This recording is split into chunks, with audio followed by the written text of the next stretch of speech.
Sejam muito bem-vindos para mais um episódio do nosso podcast Gente do Céu. Hoje recebendo aqui mais um cidadão do céu, já é a segunda vez que o professor Diego está aqui conosco.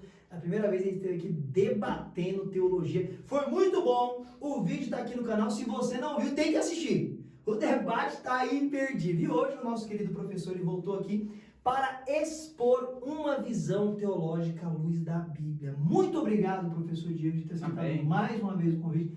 Fique à vontade, meu querido irmão. Se quiser dar uma palavra inicial aí, falar alguma coisa, fique à vontade. Só quero agradecer, né, mais uma oportunidade de expor aí uma posição teológica que talvez poucos conhecem realmente a fundo, né?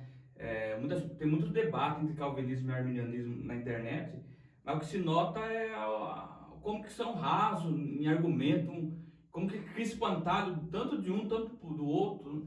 Então acho que é uma boa oportunidade para nós expor, né, tanto a parte teológica, a parte histórica também. Excepcional. Então você já pegou aí já no ar, né? Hoje o professor Diego vai expor aqui para nós o arminianismo, né? A ideia de Jacobus Armínio.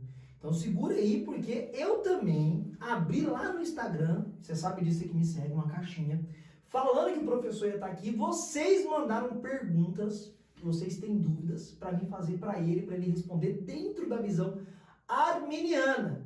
Mas antes de eu fazer essas perguntas, eu quero dar um espaço aí, uma liberdade para o professor ficar à vontade para expor o arminianismo, quem foi Jacob Armínio, qual que era a ideia dele, os 5 pontos do arminianismo, né, no que ele é fundamentado. Fica à vontade, professor, fica à vontade. Tá, vamos lá então. Primeiro é bom que deixa claro, né, irmão Wesley, que o arminianismo ele é um sistema teológico. Tanto o arminianismo, o calvinismo, o amiraldismo, o molinismo, são sistemas teológicos e eles não são o evangelho. O evangelho está na escritura, né? Então são posições diferentes. Claro que cada um ali vai ver na escritura aquilo que mais aproxima de fato do evangelho. Claro que no meu caso eu vejo no arminianismo o mais próximo do evangelho, né? Assim como um calvinista vê o calvinismo e assim por diante. Então é bom dizer isso porque às vezes a pessoa fala, não, mas está falando de Armínio, de arminianismo. Tem gente que fala, não precisa falar de Jesus, né? Exato. Mas é apenas sistemas teológicos, né? Então é bom que deixar claro isso. Eu não tenho teólogo de estimação, né? Discordo de muitas coisas de Jacob Armínio, mas já faz muito tempo que esse debate está rolando. Desculpa te interromper, esse é um ponto importante. Não ter um teólogo de estimação. Porque dos dois lados tem pessoas que tanto idolatram Armínio como idolatram Calvino. Venera, né? Venera e não discorda de nada. Eu também adoto essa postura do professor, do reverendo Diego. Não tenho teólogo de estimação. Muitas coisas eu discordo de muitas posições teológicas que eu adoto, que tem os seus fundadores, tem seus expoentes, mas eu também discordo. Desculpa te interromper, mas achei muito importante também falar sobre isso, porque isso é bom para muitas pessoas não idolatrar homens, né? Isso é excepcional. Porque isso também eles não eram infalíveis, né? Não. Eles erravam. Pelo contrário, tem muito são Bíblia, né? Então, a minha história foi que eu fui despertado para conhecer isso. Eu estudei muito a fundo, né, as posições, mas hoje eu quero só falar do arminianismo mesmo. A parte histórica é a seguinte, né, o Jacob Armínio, ele na verdade esse nome é latim, né, o nome latinizado dele, né, ele é holandês. Ele nasceu em 1560, embora tem biógrafo que coloca 1559. Eu prefiro 1560 porque o Karl Banks, que até depois eu vou mostrar aqui a obra dele, ele coloca 1560 e ele foi um grande especialista em arminianismo. Então, Armínio ele nasce ali nesse ano, ele perde o pai, criança ainda, era bebê ainda. Aí um padrasto dele cuida dele, ele com 15 anos o padrasto dele morre também. Não demora muito, os irmãos dele, a mãe morre num massacre também espanhol. Aí ele fica entregue às universidades. E até é interessante que a Universidade Basileia quis entregar o doutorado para ele. Ele não quis.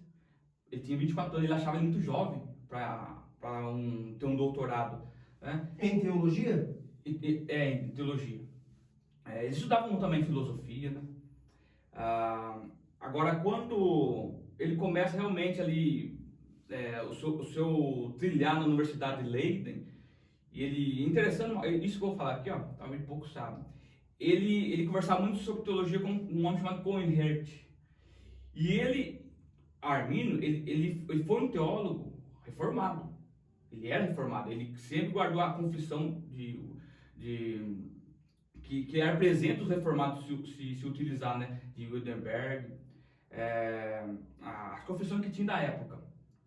Quando ele começa a trocar conversa teológica com Coenhert, ele estava assimilando a muito do ensinamento que Coenhert tinha, que era a doutrina reformada, que era o calvinismo. Só que aí ele foi averiguar, foi aprofundar, ele sabia muito de patologia, conhecia muito pais da igreja, começou a investigar. Patrística. Isso. A Patrícia, ele faz muita citação da Patrícia. Então ele viu que não era aquele caminho, ele guardou para ele isso, ele não saiu assim divulgando já o sentimento, ele chama de sentimento. Ele chegou a uma posição e adotou para ele e de primeiro momento ele não expôs nada. Isso, e ele não concordou, ele não tinha nada sistematizado, né? Até porque ele não sistematizou mesmo, mas ele não concordou com aquele ensinamento, mas só em relação à predestinação e o livre-arbítrio. Porque se nós pegássemos... Esses dois pontos aí que ele... ele falou, não é bem isso, ele foi averiguar mais a fundo. Os demais, ele até poderia pender para concordar, não, mas... sim, a Arminio, com Calvino, eles concordou em muitas coisas. Se você pegar os escritos em geral, por isso que ele até elogia em relação à interpretação de Calvino, né? Claro que ele não apoiou tudo que Calvino falou, até porque logo na sequência dessa frase, ele fala, lê as Instituta, mas como qualquer outro livro, mas antes de tudo a Escritura. Então veja que ele elogiou sim Calvino, só que ele falou, toma cuidado. Por quê? Porque tem coisa ali em Calvino que ele não concordava. Isso é em relação à predestinação, à eleição. E ele estudou com Calvino ou não? Não. Porque muita gente fala, Jacobus Arminio foi aluno de Calvino. Não. Como é que foi isso aí? Calvino, eu vou deixar umas coisas que eu marquei aqui. Calvino, ele morreu em 1564. Arminio estava nascendo. 4 anos Arminio tinha. Ele nasceu em 1560. Ele nem conheceu Calvino. Claro que ele ficou familiarizado com os ensinos de Calvino, né? Os escritos de Calvino escreveu bastante. Agora, ele foi aluno de Teodoro de Beza, que foi o sucessor de Calvino em Genebra. Né? Ele estudou grego com Teodoro de Beza. Né? Mas também, depois de Beza expor a convicção da predestinação, acabou também pegando o rumo dele, né? Porque ele queria aprender o grego, na verdade, não teologia com Teodoro de Beza.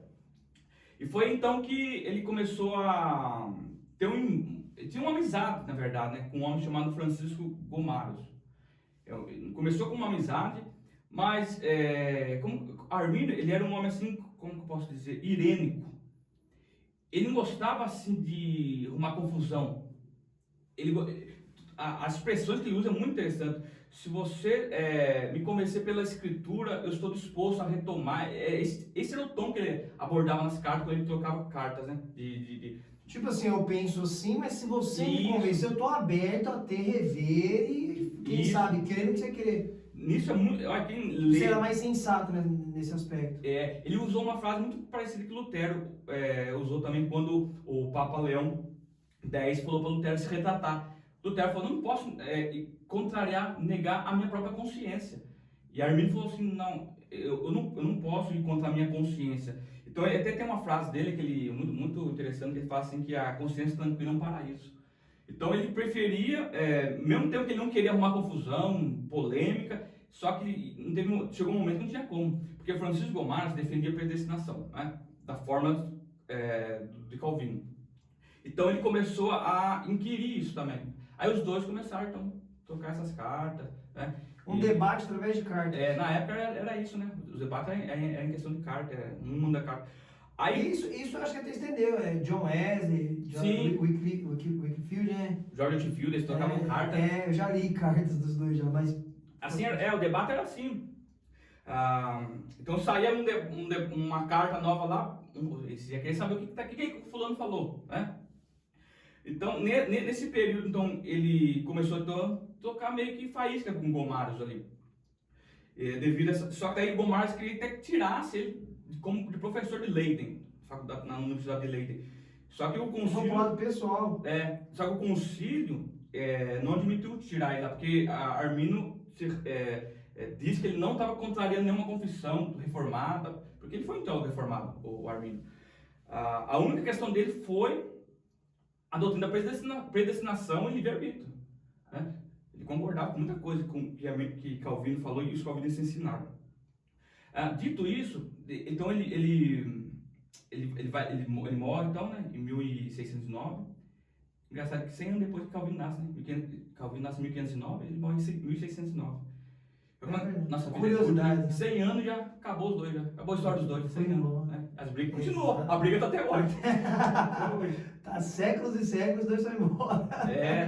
Aí acontece, os seguidores de Armínio, que montou um documento de remonstrância, que foi chamado de remonstrante, então eles reuniram em 1608 no Sino de Dort, e eles estão apresentaram os 5 pontos, que hoje é chamado de 5 pontos de arminianismo, que tem um acróstico do FACTS, né?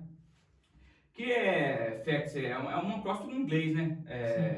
Free by Grace, livre pela graça, Autonomy e Limit, que é a expiação ilimitada. Era esse ponto que ia chegar. Então, nesse Sino de Dort, os alunos de Armínio vêm expor os 5 pontos do arminianismo. Isso. Era isso que eu queria que você enfatizasse, professor, porque tem muita gente... Não foi Armínio que elaborou isso. Não foi os alunos. Olha que legal, olha que informação boa para você que está se aprofundando no arminianismo. Temos aqui o professor Diego, praticamente especialista na área do arminianismo. Então não foi nem Armínio, Jacobus Armínio, que trouxe ou criou os 5 pontos, foram os próprios alunos chamados nessa reunião dos remonstrantes, né? No Sino de Dort. E aí eu queria que você expôsse para o pessoal quais são os 5 pontos do arminianismo. Que aí acho que você ia falar agora, né? Na ideia do FACTS. Assim como o FACTS não foi Armínio que elaborou, assim como a Tulip também não foi Calvino. Não foi os alunos. Foi o seguidor dele depois, né? Então, o FACTS é o Free by Grace, que é livre pela graça, que é o primeiro ponto. Aí tem só para lembrar que, né? Autonomy e Limit, que é expiação ilimitada. O C é Conditional Election, que é eleição condicional. Faltou ter Total Depravity, que é total depravação. E o último é o C, o S, né? Security in Christ, que é segurança em Cristo. Então são os 5 pontos aí do arminianismo. Aí esses 5 pontos, os calvinistas no Sino de Dort se contrapôs, né? Aí colocou a eleição incondicional, aí formou a Tulip, né? Expiação limitada, Isso. graça inexistível. Exatamente. Só para contextualizar esse tempo aí. E os remonstrantes trouxeram os 5 pontos do arminianismo e no Sino de Dort os calvinistas rebateu com 5 pontos. Aí nasce a ideia da Tulip. Isso. Aí fica. Eu não vou querer entrar em detalhes do Sino de Dort aqui. Sim. Porque o Sino de Dort leva mais tempo para falar acerca dele. Tem uma briga, foi politicar, sei lá. Foi muita coisa. Eu não trouxe, que não ia falar do Sino de Dort, né? Mas eu não trouxe, mas tem uma obra muito espetacular. Mas eu não trouxe, não vou falar dela. Eu falo sobre o Sino de Dort. Mas, então, essa sequência, então, no cidade dos remonstrantes, eles fazem esse documento das remonstrâncias e refletindo a teologia de Armínio, porque os 5 pontos refletindo o que Armínio ensinava. Essas obras de Armínio, que tem que ter pela CPAD, que é 3 volumes, na verdade, eles são teses de doutorado, né? Ali vai falar de Romanos 7, vai falar sobre a providência de Deus. Então, é uma tese de doutorado. Não foi escrito assim para... Por isso que é difícil de se ler essas obras de Armínio, porque ele escreveu para doutores. E a ideia dele não era expor os 5 pontos, né? Não. Ele expôs um doutorado e acabaram pegando desse doutorado os pontos, extraiu os pontos. Essas que são as famosas obras de Armínio, né? E Armínio, na verdade, ele escreveu menos que Calvino, né? Calvino escreveu mais. Até porque Armínio morreu com 49 anos. Eles morreram muito jovens, né? Naquela época. A natalidade lá é muito baixa, né? Mas não tinha tanto cuidado com a saúde também, né? Tudo isso, né? Quando, nos dias de Armínio, teve uma praga. Atualmente estou lendo uma outra biografia de Armínio e ele fala das pragas, morreu muita gente querida, ele ia visitar, ele fala confiando em Deus, porque... Podia também pegar e morrer. Ele não morreu da praga, mas muitas pessoas contemporâneas dele morreram dessa praga que teve, né? Nos Países Baixos, ali, da Holanda, Luxemburgo. Então, aí se cria então essa dicotomia, vamos dizer assim, na teologia. Os calvinistas, que passou a ser chamado reformado, e os arminianos, que deveria ser chamado reformado também, mas... Ambos são reformados, vem da reforma. Porque qual que é o símbolo da reforma? É o cinco sola. Né? Até os pentecostais é reformado. Exatamente, eu concordo. Os que guardam o cinco sola como algo ortodoxo. Então ficou essa discussão. Agora, voltando um pouquinho à questão da teologia dele, daqui a pouco nós vamos conversar mais sobre os textos, né? Na parte de exegese. Mas um pouquinho da teologia, muitos também não sabem que, por exemplo, Armínio, ele desenvolveu um conceito de monergia. Alguns arminianos não gostam de falar isso. Olha aí, sinceridade agora, hein? Vai expor o que muito arminiano não gosta, manda ver. Só que o nome que é dado é monergismo condicional. Porque normalmente se usa o nome sinergismo evangélico, para não confundir o sinergismo de João Cassiano lá, que é o semi-pelagianismo. Então muitos veem nesse conceito de sinergismo evangélico, é meio estranho, né? Então uns adotam o monergismo condicional. Ô professor, dá só uma definição para o pessoal de casa, sinergismo e monergismo, porque tem gente que vai acabar assistindo e não está muito familiarizado. Vou chegar lá. Porque vai falar, o que é sinergismo, o que é monergismo? Ele vai explicar, segura aí. Então, acontece, para mim tanto faz, sinergismo evangélico ou monergismo condicional, para mim o importa é a ideia. Qual que é a ideia? Então veja, a salvação parte de Deus, no arminianismo também parte de Deus. Quem vai em busca do homem, por exemplo, quando Adão e Eva pecaram, foi Deus que foi atrás de Adão e Eva. Né? Jesus disse, o Filho do Homem veio buscar e salvar aquele que se havia se perdido. Então a salvação sempre parte de Deus. E no arminianismo também não é diferente, ele parte de Deus. A diferença, por isso que é monergismo condicional, é que Deus ele vai atrás do homem, oferece a salvação, a oferta da salvação por graça, e Deus dá a condição, por isso que é condicional, do homem rejeitar ou não essa oferta. Contrário que o calvinismo é irresistível. Mas no caso do arminianismo... Teria uma liberdade, né? Ele acabaria tendo uma liberdade para escolher. Essa é a liberdade chamada também de... Não vou falar um pouco mais do livre-arbítrio, mas o livre-arbítrio libertário, né? Chamado libertário, que Deus dá essa condição da pessoa querer ou não. Armínio, ele usa uma metáfora muito conhecida, que ele fala assim, um rico entregando um prato de comida para um mendigo. Qual o trabalho que o mendigo tem? Só receber. Então, quem que recebe o mérito? Porque muitas pessoas, mas então a salvação no arminianismo é por mérito humano. Não é. O mérito de quem dá, não é de quem recebe. Você fala assim, mas esse é um conceito arminiano? Você permite que eu leia aqui? Pode, fica à vontade. Olha o que um teólogo, esse é calvinista até debaixo da água. É o Frank Ferreira, conhece? Da Igreja da Batista. Conheço. No livro dele, O Credo dos Apóstolos, na página 195, veja o que ele fala. Já falamos de passagem que a fé é dom de Deus e que o Espírito opera esta fé no coração dos cristãos. Mas, mais uma vez, o que é fé? Pergunta. A fé é o reconhecimento que não temos nada. A fé é a autodenúncia. Não há mérito algum em estender a mão para receber um prato de comida. Eu não sou Deus para falar que se ele está na cabeça aqui citando o Armínio, mas é muito similar. Muito parecido. Ou um remédio. Não há mérito algum em estender a mão para receber uma coberta. Uma pessoa está passando frio na rua e alguns cristãos dão roupas, cobertas, sopas ou comida a eles. O mérito está em quem dá, não em quem recebe.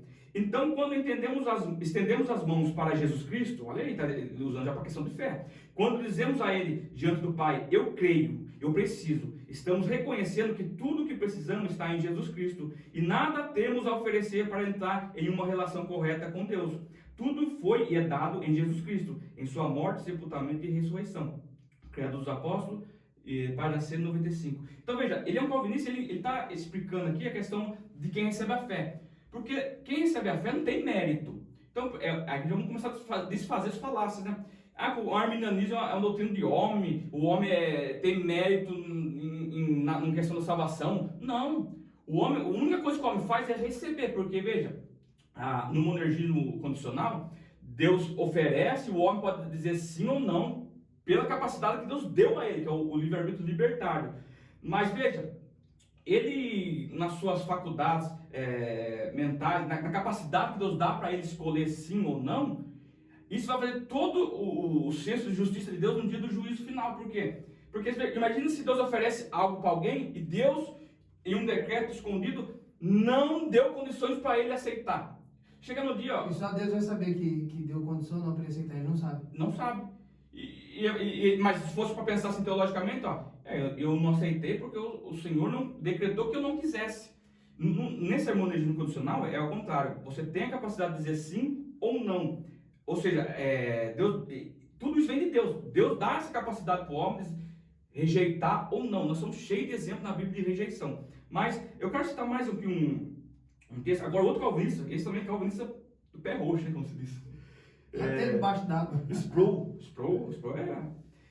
Veja o que ele fala no seu livro Grace in Now, The Heart of Reformed Theology, na página 212. Como parte do nosso processo de santificação, a perseverança é uma obra sinérgica.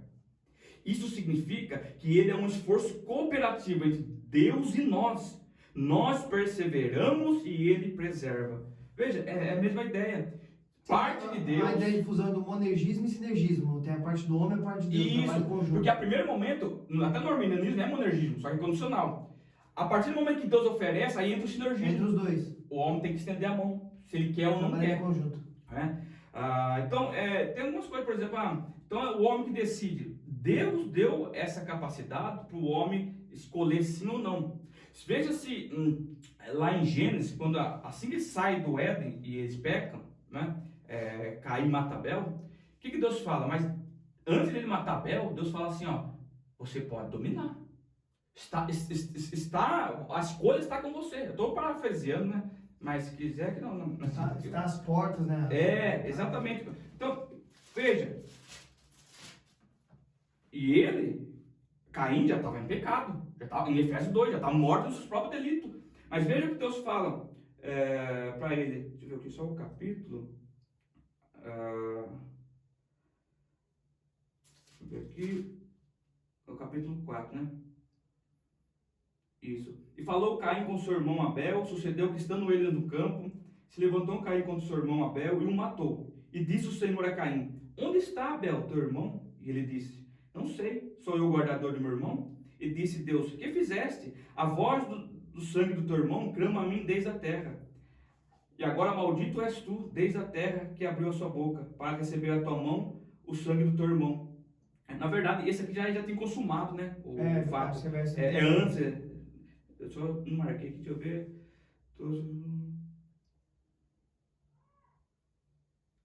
Isso, o capítulo 4, versículo 6. O Senhor disse a Caim, por que descaiu o teu semblante? Se bem fizeres, veja, ele já estava caído, já estava em morte do delito dos pecados.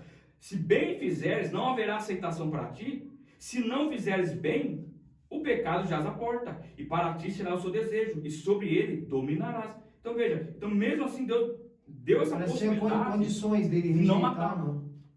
Então, esse é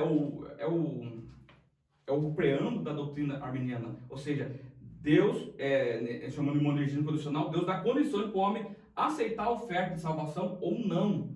Né? Se você olhar o termo aceitar, vamos trabalhar com esse termo aceitar.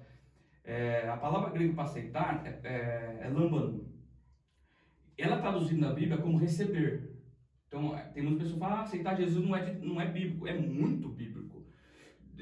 João 1:11 fala assim, ele veio para o cara dos seus, e os seus não receberam. A palavra é lâmpada, a mesma palavra para aceitar. De não aceitar. Até porque quem recebe é porque aceita. Se eu te dou um copo, você pega, você está aceitando, você está recebendo. É a mesma coisa, é sinônimo, até porque a palavra grega lambda. E a salvação é a ideia de um presente, né? Que você recebe, né? Gratuito. A salvação vem de Deus, parte de Deus. A única coisa que o homem faz é rejeitar ou se apropriar através da fé que Deus dá. Então eu acho, esse é o ponto de partida da teologia arminiana. Cara, depois tem uns 5 pontos lá. Sim. Não podemos discutir, se quiser acrescentar alguma coisa. Não, maravilha, eu acho que para a introdução tá excelente. O pessoal aí teve um show aí de introdutório ao arminianismo, né?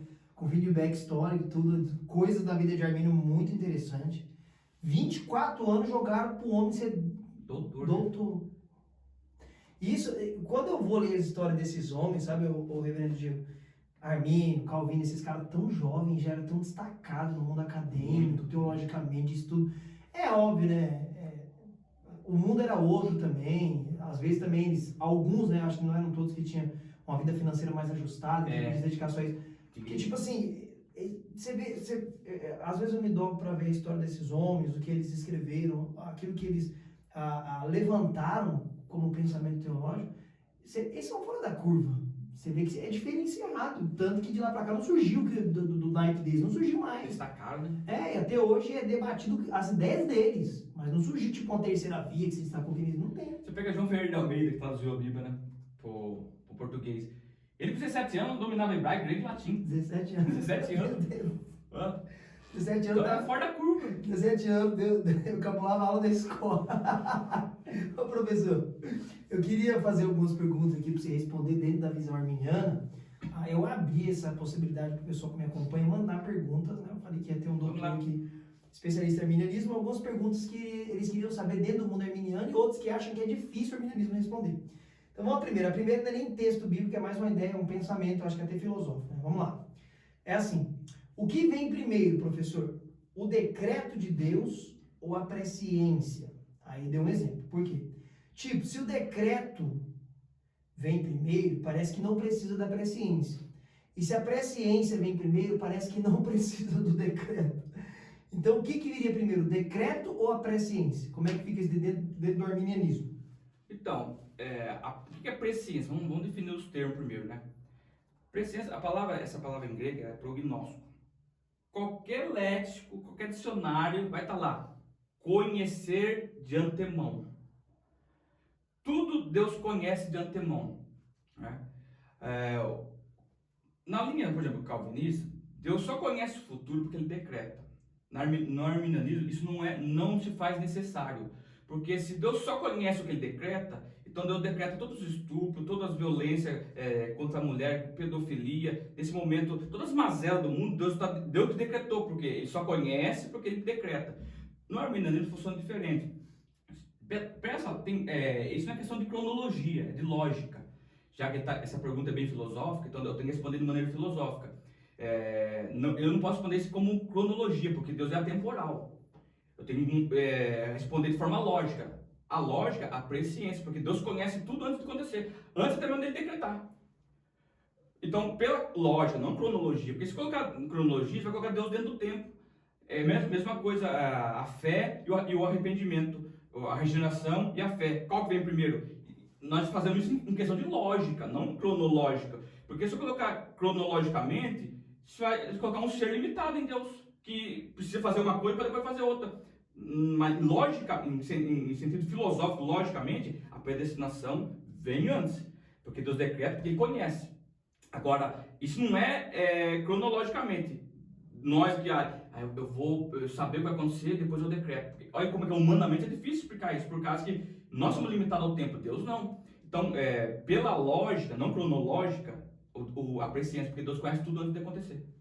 Perfeito. E os decretos de Deus, o cara vem a reboque disso, né? É uma coisa assim, humanamente, cronologia, nós temos limitado ao tempo, mas Deus não tem essa limitação. Mesma coisa, futuro contingente. Deus sabe tudo o que poderia acontecer se fosse diferente. Se Adão não pecasse, se Davi não pecasse. Esse é o futuro contingente, ou seja, Deus sabe todas as coisas que poderiam acontecer, mas não aconteceu. Então, deixa eu fazer uma pergunta agora, dentro desse futuro contingente. Será que a Marvel não pegou isso daí não da Bíblia? Esse multiverso? Multiverso, né? Várias possibilidades. Brincadeira da no modernismo trabalha muito essa questão de o conhecimento médio, né? Mas tem umas coisas na Bíblia que você vê isso. Por exemplo, Davi, quando consulta Deus lá em 1 Samuel 23, em relação à cidade de Keila, ele fala: Senhor, não vamos lá, o Senhor vai nos dar na nossa mão? Não. Se Davi vai, ele perder a batalha. Deus viu o que aconteceria se Davi fosse. Então veja, esse é futuro contingente. Deus sabe até as possibilidades. Hoje eu vim para uma rodovia. Vamos supor que tivesse outra rodovia e eu fosse para outra rodovia. Deus saberia o que aconteceria se fosse para outra rodovia. Qualquer lugar que você pegasse, ele saberia que você atrasei um pouco. Deus sabia, se eu não atrasasse, de repente poderia acontecer outra coisa. Isso é futuro contingente. Né? Mas como que eu entendo isso? E isso não foge também do domínio dele, tá? Não. Tá no domínio de tudo. Tá no domínio dele. Ele sabe tudo que poderia acontecer. Né?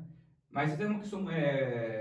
Uma coisa mais de molinismo. Sim. Eu não converso mais sobre molinismo. Essa pergunta foi bem filosófica. A segunda também é muito filosófica, que tem a ver com o que você acabou de falar sobre a ideia do espaço, aí, o tempo para Deus. Aí depois são mais textos mesmo. A segunda, acho que vai ter que pegar um gancho do que você acabou de falar no meio da sua fala.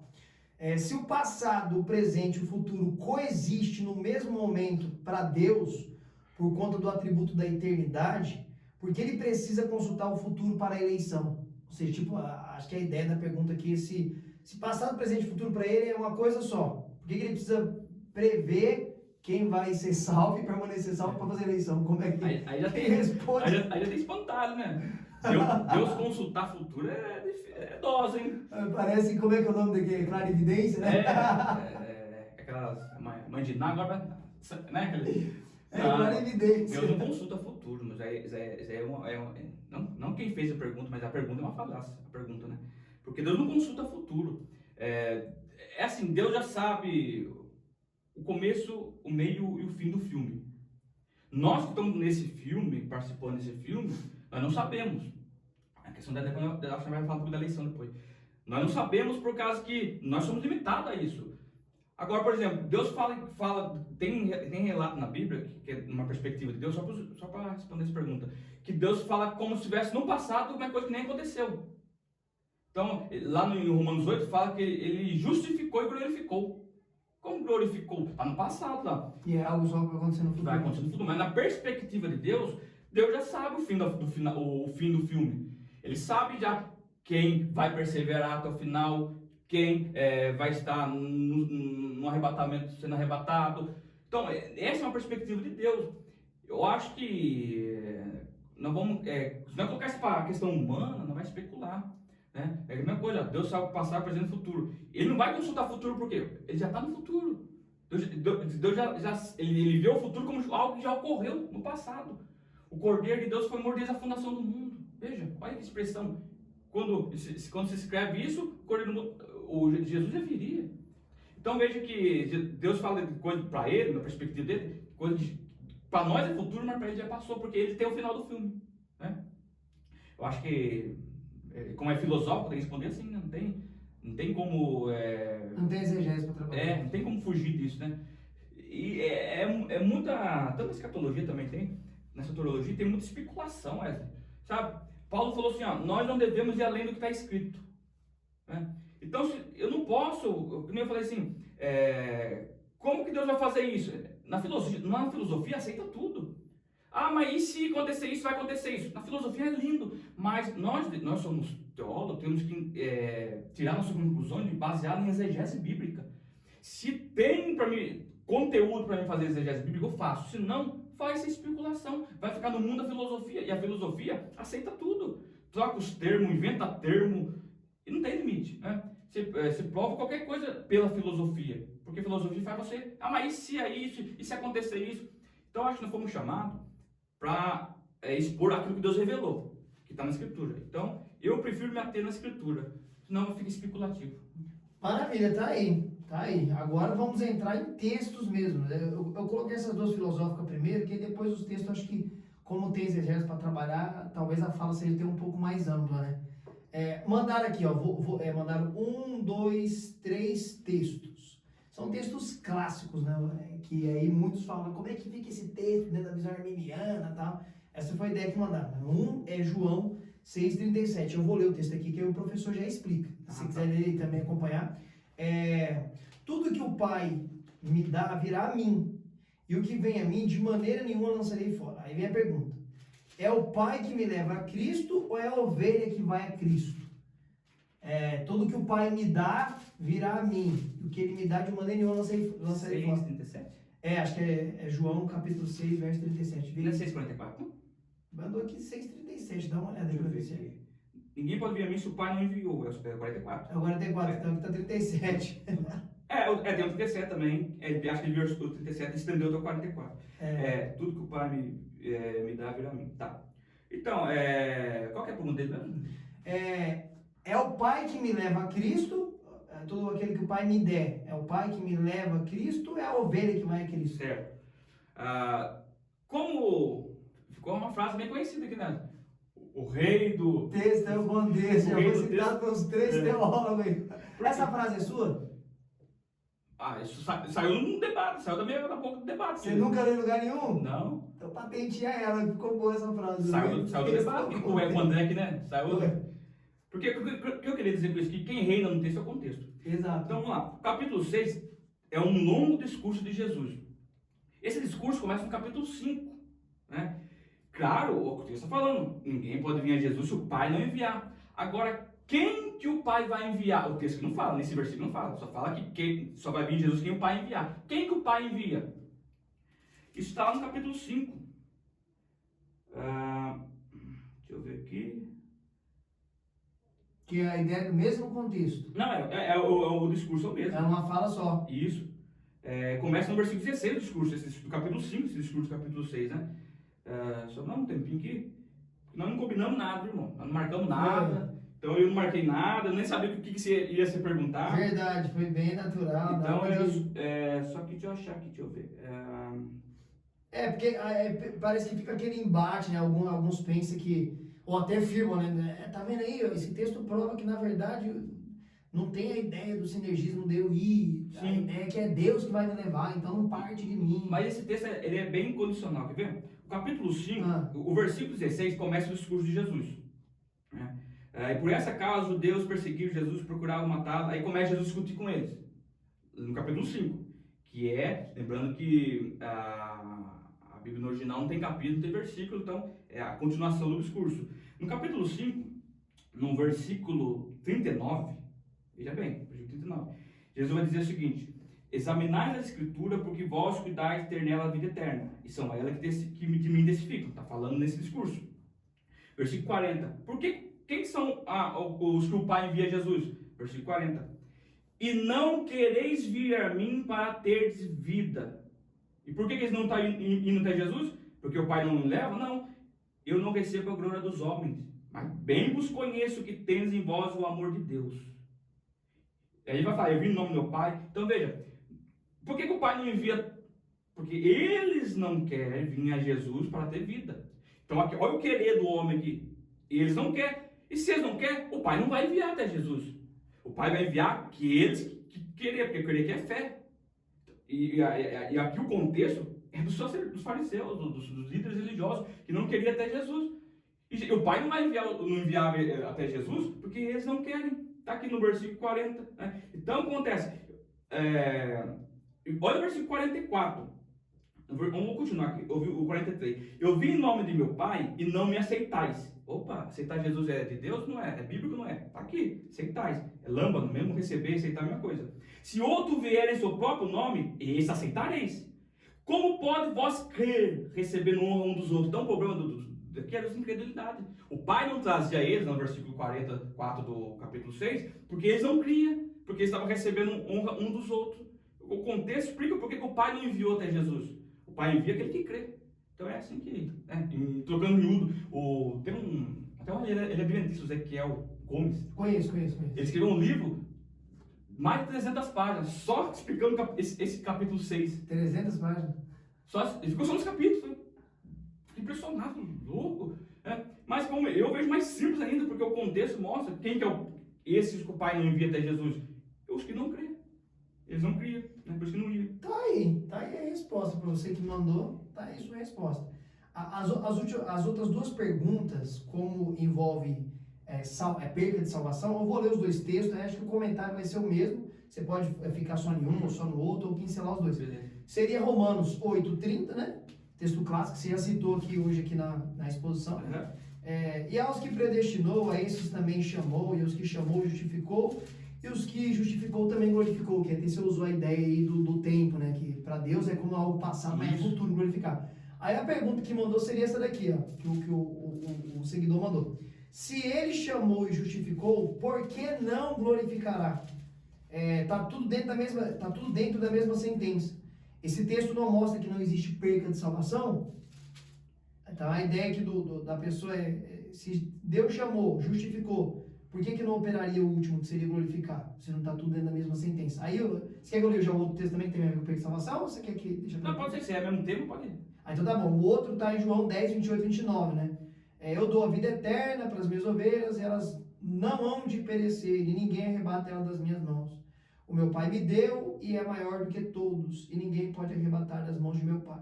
Aí vem a pergunta. Esse texto não é uma prova que não existe perca de salvação?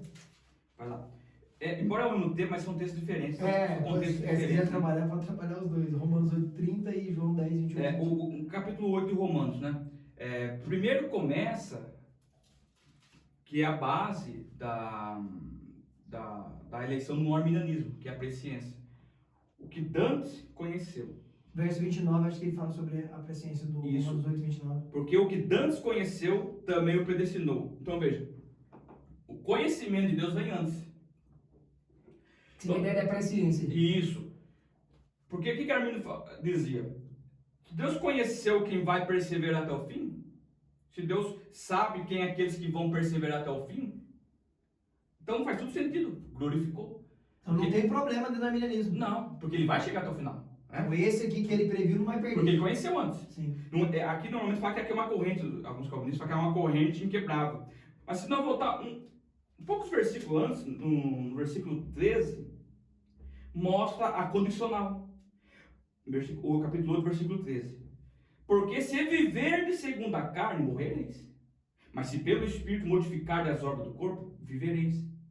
Aqui então mostra a condicional. Né? Então, se eles viver em Espírito, eles vão viver.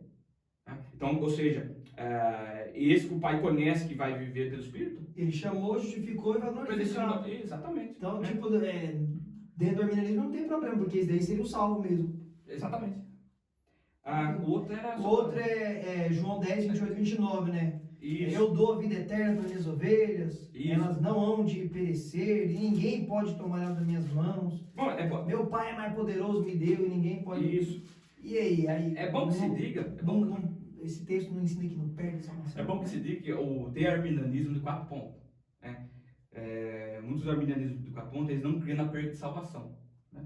Aliás, depois nós poderíamos conversar um pouquinho, se der tempo, a diferença do arminianismo clássico e do wesleyano. Né? Essa questão de perda de salvação tem um pouquinho de diferença lá. Mas, então, o arminianismo de 4 pontos, ele não cria na perda de salvação. Então, isso seria um dos textos que eles usam é exatamente esse. Né? Para dizer que, O próprio arminianismo de 4 pontos. exatamente. Né? Mas o que acontece? No arminianismo, como que se funciona a questão da perda de salvação? Desfazendo outros plantados. Eu pequei cedo, perdeu salvação. Eu arrependi à tarde, ganhei salvação. Acorda no inferno, dorme no céu, ou dorme no Isso inferno, acorda no é céu. uma caricatura, né? de gente que nunca leu uma vírgula de Arminio. O pecado que se faz perder a salvação é o pecado da apostasia à fé. Aquele que se apostata da fé, que a Bíblia, no Novo Testamento, principalmente Paulo, nas suas cartas, essas pessoas se apostataram da fé. O que é apostatar da fé? É deixar a fé. Agora, eles nunca foram crentes. Foram, se apostatou da fé porque tinha fé. Ninguém se apostata de algo que não tem. Então veja, o único pecado que faz a pessoa a sair das promessas de garantia de salvação, que é a segurança em Cristo do Fectis, é a pessoa se apostatar. Cristo, ele realmente falou que o que vem a ele, ninguém lança fora, que ninguém tira da mão dele, do Pai, e dá a vida pelas ovelhas e tal. Paulo fala que ninguém separa do amor de Deus que está em Cristo Jesus, nem a morte e tal, e dá uma lista lá. Só que são coisas externas. São situações externas. Ninguém consegue arrancar uma pessoa da mão de Jesus mesmo. Ninguém consegue fazer ela...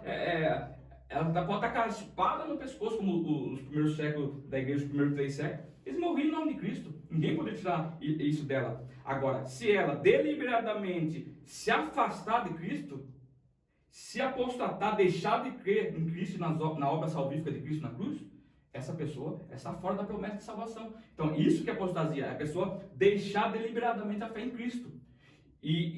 No de 4 pontos, será que eles entenderiam dentro desses textos aí, que esses são aqueles que Deus previu que não vão abandonar e por isso que não pode perder?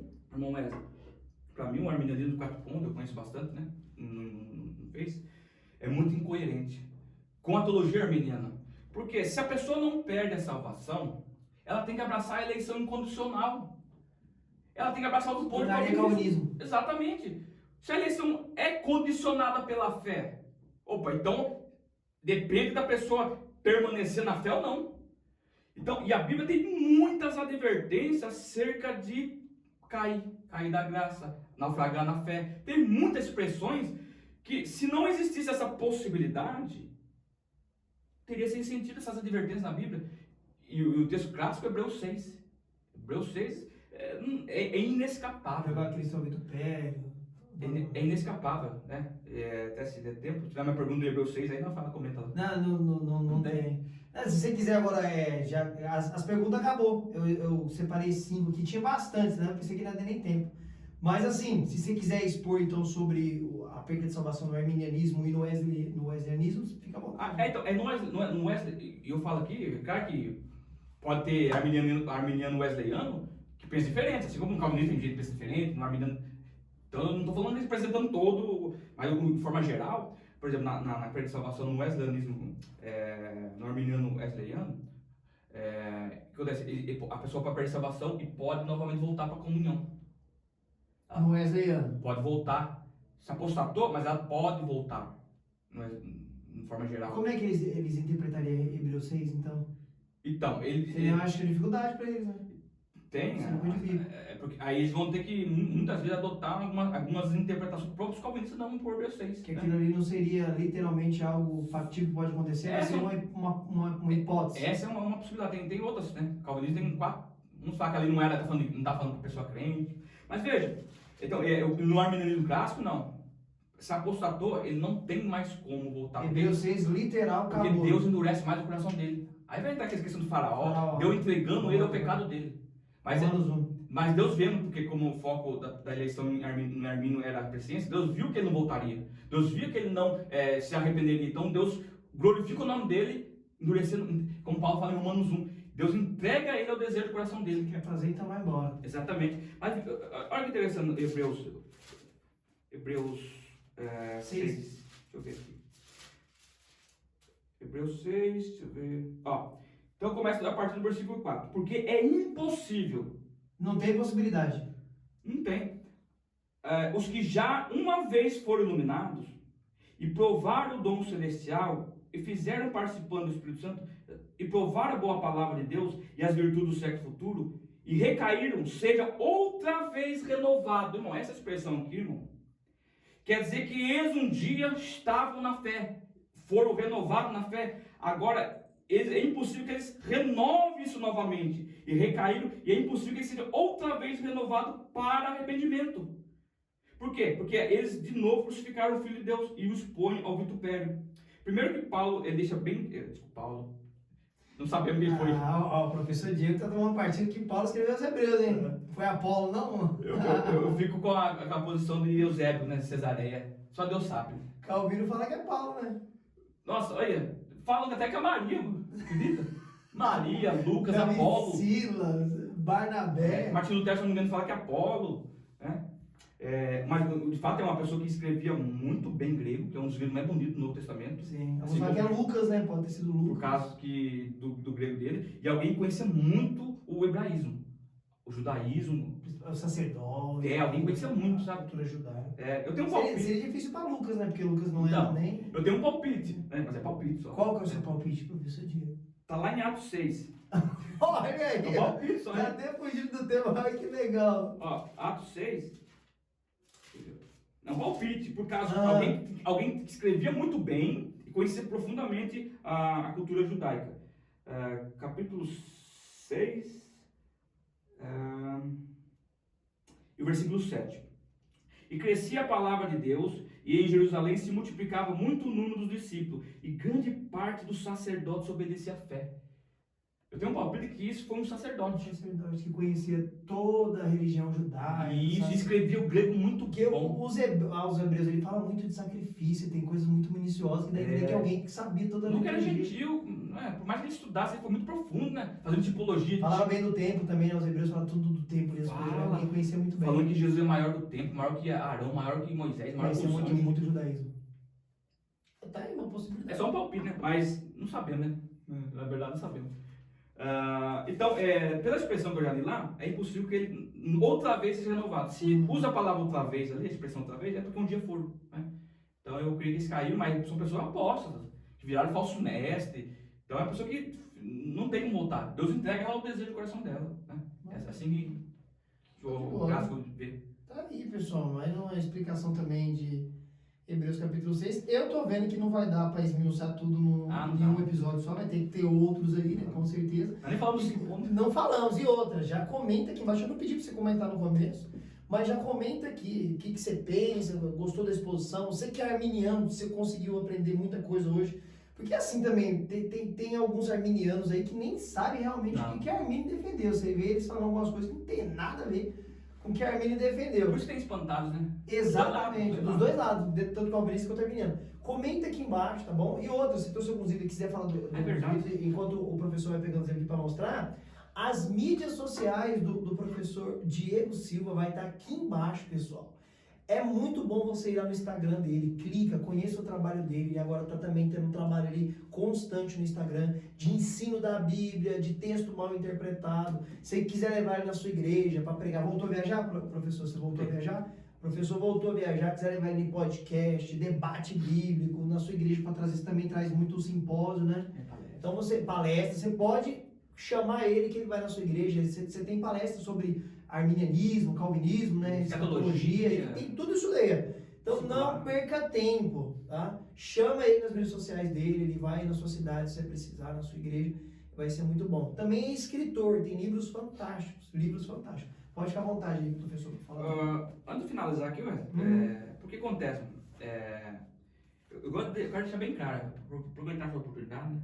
Já que você está com bastante seguidor agora, né? Glória a Deus tem sido bom. Que cresça mais. Amém. O que acontece? Irmãos, eu não sou anti-calvinismo, não sou contra Calvino, eu sou contra a teologia. Quando eu falo alguma coisa de Calvino, eu sempre falo baseado em fontes, é o que a história diz. A minha intenção, imagina eu chegar no céu e ver Calvino lá, você caluniou lá, né? Então eu procuro sempre mostrar aquilo que eu falo com fonte histórica, fonte primária, secundária de historiadores, né? Então não é algo pessoal, não. É sobre as ideias teológicas. Porque eu falo, porque tem muito calvinista que leva pro pessoal, né? Você odeia, não odeio Calvino, eu sou cristão, sou contra muitas coisas que ele fez em Genebra, como cristão até mesmo eu sou contra, mas eu apenas exponho os fatos e mostro ali as fontes históricas, né? Sou um pesquisador já faz tempo, né? Tanto de Calvino, tanto de Armínio. Então eu não sou contra Calvino, tá? Não vai ficar malhando aí nos comentários. Não, os haters, né? Eu discordo de você do calvinismo, mas eu defendo com unhas e dentes o seu direito de discordar. Então vamos lá. Eu só trouxe 2 obras, tem muitas, mas eu trouxe só 2 que eu achei relevante. Essa é do Roger Walson, é Teologia Arminiana, Mitos e Realidades. Então, para começar, todo mundo tem que começar por isso aqui, ó. Esse foi um marco aqui no Brasil, foi o primeiro livro, aliás, que eu li, sobre arminianismo. Ele veio desfazendo muito mitos de realidades. Desfazendo mito e mostrando a realidade. Por exemplo, a questão da perseverança. Deus risca o nome do livro, escreve de novo. É um anjo com a caneta e com a borracha. Essas coisas não existem. O homem é mais forte que Deus, o homem escolhe. Essas coisas não existem no arminianismo. Então procure compreender melhor. E esse é um dos livros muito importantes para você conhecer um pouco mais. Esse foi o do Roger Walson, né? Ele foi um marco quando a editora Reflexão lançou isso aqui, vendeu muito, porque não tinha muita coisa, né, na época. Hoje, irmão, naquela época podia tolerar a ignorância, hoje não dá mais. Tem muita editora CPAD, editora Reflexão. Aprende que não quer. A Carisma. Tem muito. Então, estudar. Ver realmente o que Armínio falava, o que deixou de falar. Né? Então, em relação a desfazer mitos, isso aqui. Teologia Arminiana, Mitos e Realidades, do Roger Walson. Pela editora Reflexão. Ainda pela editora Reflexão, aqui é um pouquinho mais da parte histórica, até que eu falei um pouco hoje aqui. Armínio, um estudo da Reforma Holandesa, de Karl Banks. Ele é um especialista em arminianismo, ele está em fonte direto do holandês aqui, né, que é a terra natal de Armínio. Então, a questão histórica, como que era Armínio, como que ele cria, como que a vida dele no dia a dia. Esse aqui é indicado. Armínio, um estudo da Reforma Holandesa. Ok? Eu trouxe só esses 2, que eu achei mais relevantes, mas se você procurar tem muitos outros aí. Na sua mídia social também, você fala bastante lá, você vai começar a publicar também sobre essas coisas. Sim, divulgo umas coisas lá. É isso. Maravilha. Tá aí, pessoal. Professor Diego, muito obrigado. Espero te receber aqui outras vezes para esse bate-papo sobre arminianismo, sobre outro tema. Teve um debate, não pode faltar mais. Né? Tá muito pedido nas redes sociais aí, galera. Um bom debate de vocês. E muito obrigado, viu, mais uma vez. Deus abençoe muito. Continue prosperando Amém. seu Deus ministério e abençoe. seu trabalho. Tá aí, pessoal. Não perde mais tempo. Já compartilha esse conteúdo naquele grupo de WhatsApp de debate que eu sei que você participa. Principalmente que debate soteriologia. Manda esse conteúdo lá, tá bom? Segue o professor Diego nas mídias sociais dele. Eu espero vocês aqui pro nosso próximo podcast, Gente do Céu. Deus abençoe.